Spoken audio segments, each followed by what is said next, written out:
अब बच्चे आ जाओ सी पॉइंट पर। ए पॉइंट हमारा नोट नंबर 8 का हमारा ए पॉइंट क्लियर हो गया, बी पॉइंट क्लियर हो गया। अब सी पॉइंट पर आ जाओ।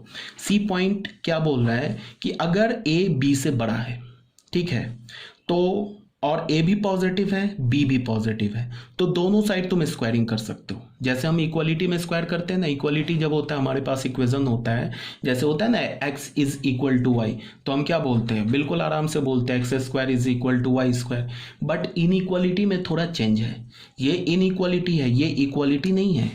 यहाँ पे ए अगर बी के से ग्रेटर है तो इसका स्क्वायर भी ग्रेटर होगा, बट कब होगा ग्रेटर, जब ए और बी दोनों पॉजिटिव हो, ठीक है। ए अगर बी से स्मॉल ग्रेटर है तो इसका स्क्वायर क्या हो जाएगा, A square less than B square हो जाएगा, कब, जब ए और बी दोनों निगेटिव हो, ठीक है। मतलब क्या है, कहने का ये मतलब है कि इनइक्वालिटी, मान लो कि लिखा हुआ है ऐसे, देखो ध्यान से सुनो, अगर ऐसे लिखा हुआ x is greater than y, और यहां पे तुम्हें पता है कि where x y belongs to R plus, दोनों पॉजिटिव है, दोनों पॉजिटिव भी है और एक्स जो है वाई से बड़ा है, तो तुम बिल्कुल स्क्वायर कर सकते हो, कोई प्रॉब्लम नहीं है। तो ये भी ट्रू है, एक्स वाई से ग्रेटर है, दोनों पॉजिटिव है, तो तुम स्क्वायर कर सकते हो। एक्स अगर वाई से स्मॉलर है, where x y belongs to R plus है, तो फिर भी तुम क्या कर सकते हो, स्क्वायर कर सकते हो, कोई प्रॉब्लम नहीं है। ये भी ट्रू है, ये भी ट्रू है। अगर x और y दोनों, मतलब क्या है कि इनइक्वालिटी में x और y इन्वॉल्व है, अगर दोनों पॉजिटिव है तो तुम स्क्वायर कर सकते हो, तो इनइक्वालिटी चेंज नहीं होगा। अगर दोनों निगेटिव है फिर भी स्क्वायर कर सकते हो, इनइक्वालिटी चेंज नहीं होगा। जैसे फॉर एग्जांपल देख लो, मान लो ऐसे लिखा है 5 इज ग्रेटर देन 3, तो ये भी पॉजिटिव है, ये भी पॉजिटिव है, तो इसका स्क्वायर भी ट्रू होगा। 5 square is greater then 3 square, इसका मतलब क्या हो गया, 25 इज ग्रेटर देन 9। ये भी क्लियर है, कोई प्रॉब्लम नहीं है। अब अगर मैं ऐसे ले लूँ, अगर मैंने ऐसे ले लिया, suppose date -3 is greater then -3 is greater then -4 की जगह तुम ऐसे ले लो, एक पॉजिटिव ले लो एक निगेटिव ले लो। तो जैसे तुम ऐसे ले लो -3 इज लेस देन, ऐसे तुम ले लो 3 जो होगा वो ग्रेटर है ना -4 से, ठीक है ना। अब अगर तुमने दोनों साइड स्क्वायर कर दिया, तो तुम स्क्वायर करोगे तो ये क्या हो जाएगा 3 स्क्वायर, और यहाँ क्या लिखोगे -4 स्क्वायर, तो यहाँ से हमें रिजल्ट क्या मिल जाएगा, 9 इज ग्रेटर देन 16। तो ये फॉल्स रिजल्ट मिल गया ना, 9 तो 16 से बड़ा नहीं है।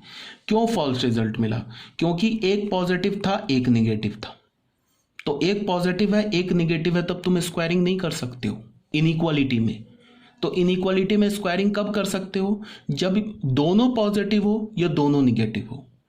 समझ में आ रही है बात, कोई भी इनइक्वालिटी लिखा हो, x is less than y लिखा हो, और हमें पता है कि x y दोनों पॉजिटिव है, तो तुम बिल्कुल, दोनों पॉजिटिव रियल नंबर है, x भी पॉजिटिव है y भी पॉजिटिव है, और x y से छोटा है, तो x का स्क्वायर भी y के स्क्वायर से छोटा ही होगा, ये ट्रू आएगा। अगर कब, जब दोनों पॉजिटिव है। अब अगर ऐसे लिखा है x is less than y, और अगर दोनों निगेटिव है, x y belongs to R minus, तब तुम स्क्वायरिंग कर दो, बट यहाँ इनइक्वालिटी का साइन चेंज कर दो, तो ये करेक्ट हो जाएगा। कहने का क्या मतलब है कि अगर हमारे पास कोई भी एक इनइक्वालिटी गिवन है, इनइक्वालिटी में जो दो नंबर्स या जो दो वेरिएबल्स इन्वॉल्व हैं, वो दोनों वेरिएबल्स अगर पॉजिटिव है तो तुम स्क्वायर कर सकते हो, दोनों वेरिएबल्स अगर निगेटिव है फिर भी तुम स्क्वायर कर सकते हो। अगर दोनों वेरिएबल्स पॉजिटिव है तो स्क्वायरिंग करने पर इनइक्वालिटी का साइन चेंज नहीं होगा, दोनों वेरिएबल्स अगर निगेटिव है तो स्क्वायरिंग करने पर इनइक्वालिटी का साइन चेंज हो जाएगा। मेरी बात आ रही है समझ में, जैसे मैंने लिखा -3 इज ग्रेटर देन -5, ये एक ट्रू है स्टेटमेंट लिखा है, -3 जो है -5 से बड़ा होता है। अब ये दोनों निगेटिव है, ठीक है, तो तुम स्क्वायरिंग कर सकते हो। दोनों पॉजिटिव लिखा होता फिर भी स्क्वायरिंग कर सकते थे, एक पॉजिटिव एक निगेटिव तो स्क्वायरिंग नहीं कर सकते। ये दोनों निगेटिव है, तो अब हम क्या करेंगे, दोनों साइड स्क्वायरिंग करेंगे, बट साइन चेंज कर देंगे, इसका इनइक्वालिटी को का ऑर्डर रिवर्स कर देंगे। तो यहां से हमें क्या मिलेगा, 9 is greater than less than 25, true मिल गया, ठीक है।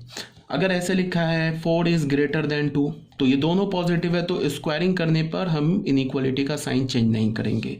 ऐसे गिवन है 4 इज लेस देन 9, ऐसे गिवन है तो भी स्क्वायरिंग करने पर हम 4 square is less then 9 square, squaring करने पे हम इनइक्वालिटी का साइन रिवर्स नहीं करेंगे बिकॉज दोनों पॉजिटिव था।